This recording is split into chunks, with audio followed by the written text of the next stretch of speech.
I grew up in a awesome household, pastors, multiple generations, both sides. So that's my background. I had very much a rules-based faith.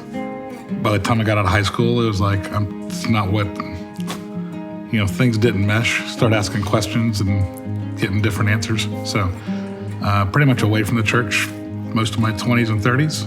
My family didn't go to church, and we moved here to Austin when I was 11. And my mom, she met some people who invited her to church in Austin. We did all of that for about a year, and we just stopped going.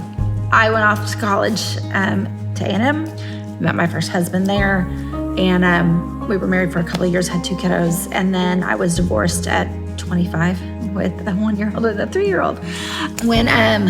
When Gus and I reconnected, and it was in 2012 that he told me that he was back into church.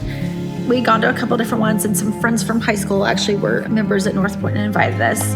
And so we started going to Northpoint in 2015. We went sporadically for a couple of years. I was like, we gotta make a decision and get serious. So that's when we decided, okay, we're gonna get involved with groups. And our friends that had invited us to Northpoint suggested Starting Point.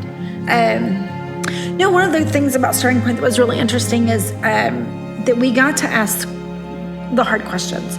And for us, that was really refreshing and a little eye-opening in that, because we had both been taught this very rules-based faith. And so that was something that we learned a lot more about in Starting Point, which I think allowed us to be more open with others. And it was a friendship. It wasn't just a, oh, hi, nice to see you, and move on kind of thing.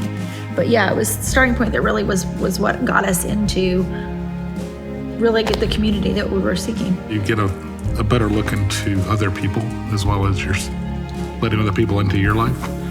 And it really creates those bonds. And Joe and Shay were pretty awesome about that. Yeah, Joe and Shay Eddings were our leaders. Once we finished that, they were like, okay, get out of the nest and go join a community group. I think that our community group that we're in right now has helped me grow.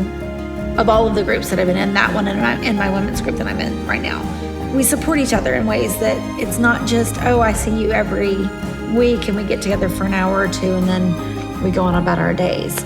It's been something that I feel like I'm much more connection. Much more engaged, yeah. Absolutely. I have fantastic friends all over. But I also have some friends who don't have any friends. And I worry about those folks because I'm a firm believer God didn't put us on earth to live it by ourselves.